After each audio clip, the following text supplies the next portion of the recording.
presented by Star Music.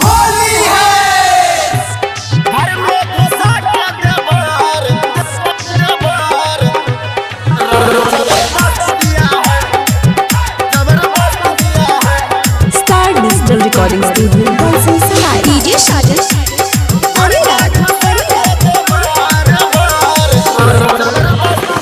खेत गइल ससुर ना रहे घर में सास, होली में देवरा कैले बाटे घर।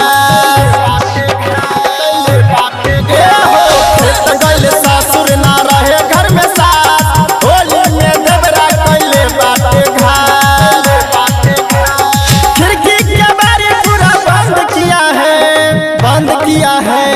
घर में घुसा के देवर रंग जबरदस्त दिया है, जबरदस्त दिया है।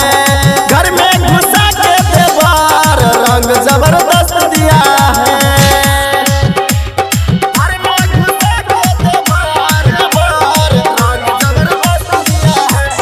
Music Director Rajiv JK. Holi में अइले ना हमरा बलम, यही से कैले बाटे हुरा दंग। होली में अइले ना हमरा बलम, यही से कैले बाटे हुरा दंग। भर बाल्टी भर के कोरा में धर के चोली में देवेला रंग। पिचकारी से लहंगा बोत किया है। घर में घुसा के देवर रंग जबरदस्त दिया है, जबरदस्त दिया है। घर में घुसा के देवर रंग जबरदस्त दिया है। घर में घुसा के देवर रंग जबरदस्त दिया है। Sajan, Arira, रंगवा लगावे लला धैले बाटे हमर गाल।